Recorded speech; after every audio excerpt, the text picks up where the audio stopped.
дараагийн мэдээг танилцуулъя. Япон улс удаан хойшлогдсон эцэст төсвөө баталж чадсан байна. За энэ жилийн төсөв нь түүхэнд байгаагүй өндөр төсөв болж байгаа юм. За тус улсын энэ жилийн төсөв нь 122.3 их 80 йений төсөв баталсан байна. За Японы дэд танхимын зүгээс энэхүү төсвийг мягмар гарагт баталсан. За энэ бол тус улсын түүхэнд байгаагүй хамгийн том хуваарлт гэж тодорхойлсон байна. Ам доллар чиглүүлвэл 767 тэрбум ам долларын төсөвтэйгээр 2026 онд тус улсын засгийн газар үйл ажиллагаагаа явуулахаар төлөвлөж байгаа юм байна. За засгийн газрын хувьд 3 дугаар сарын 30-нд яаралтайгаар түр хугацааны төсвийг баталгаас өөр гаргагүй юм нөхцөл байдал үүссэн. За ингээд түүний дараа зарлагын хуулийн төслийг баталсан парламентын дэд танхим санхүүгийн жилийн төгсгөл буюу 3 дугаар сарын 31-ээс өмнө бүрэн төсвийг батлахгүй байхад нь тодорхой болсонтой холбоотой байсан. За ингээд парламентын доод танхим 3 дугаар сарын 13 төсвийг аль хэдийн хэдийгээр баталсан байсан ч гэсэн доод танхимд бол яагаад гэвэл ерөнхий сайд Санай Такачигийн эрх баригч либерал ардсан нам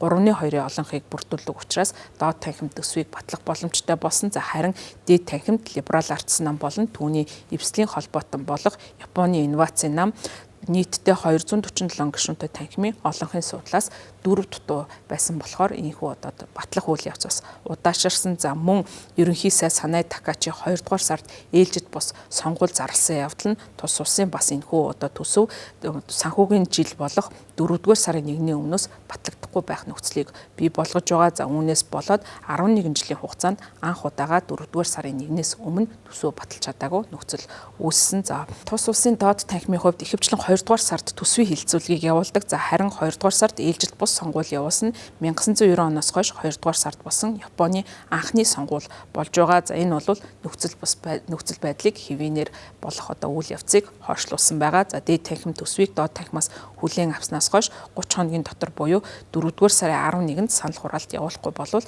төсвийг автоматар батлагдсанд үзнэ гэж үндсэн хуульд заасан учраас энэхүү үйл явцыг хүлээх юм шаардлагатай байсан. За гэхдээ либерал ардсан намын хувьд автоматар төсөв батлагдгийг хүлээхийн оронд жилийн төсвийг аль болох хурдан дээд танхимаар батлуулахын тулд анхаарлаа төвлөрүүлж ажилласан байна. За энэ шин төсөв бол нэлээд онцлогтой төсөв. За шин төсөвт ерөнхий сайд Санай Такачигийн засгийн газрын хувьд энэхүү зарлалтөө зарлагыг эрс нэмэгдүүлсэн. За эдийн засагт зарлагыг нэмэгдүүлэх мөнгийг ихээр гаргах явдал нь бол эдийн засгийг тэлэх, өргөжүүлэх боломжийг олгодог гэж үзэж байгаа учраас энэхүү төсвийн зарлагыг нэмэгдүүлсэн төсвийг баталсан байгаа.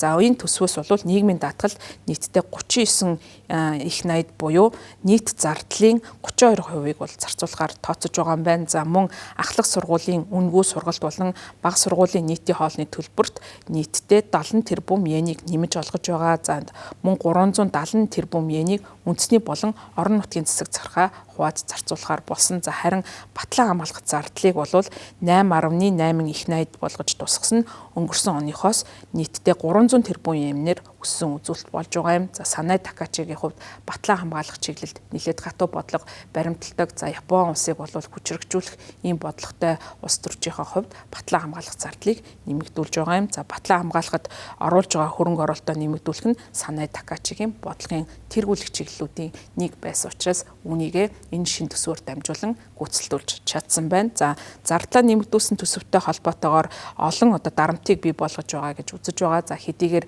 энэхүү төсвийг нэмэгдүүлэх замаар төсөв тулгарч байгаа дарамтыг арилгана гэж ярьж байгаа ч гэсэн эсрэг үр дүн үзүүлж болзошгүй гэж шүүмжлэгчид хэлж байгаа. Тус улсын өр нь бол дотоодын нефтэтгүүнийхээ 250%-аас дээш буюу томоохон эдийн засагтай орнууд дотроо хамгийн өртөө өндөр үзүүлэлттэй орнуудын тоонд орж байгаа. За тийм учраас 122.3 их 80-ийн төсвийг санхүүжүүлэхэд ихээхэн хэмжээний зээл авах шаардлагатай болно. За өөрөөр хэлбэл энэ нь цаашдаа тус улсын өрийг нэмэгдүүлэх боломжтой гэж харж байгаа. За үндсэн инфляцийн хувьд Японы банкны 2% зорилттой түвшнээс аль хэдийн давсан. За йений ханш буурах хандлагатай байгаа зэрэг нь бол Санай Такачигийн энэхүү төсвийг илт шүүмжлэх ийм байр суурийг олон нийт зарим олон нийтийн зүгээс илэрхийлэх шаардлагыг үүсгэж байгаа. За төсвийг хит тэлэх нь бол зүгээр хитрхи сул бодлого гэсэн ийм зүйлийг шүүмжлэгчид хэлж шүүмжилж сануулж байгаамаа.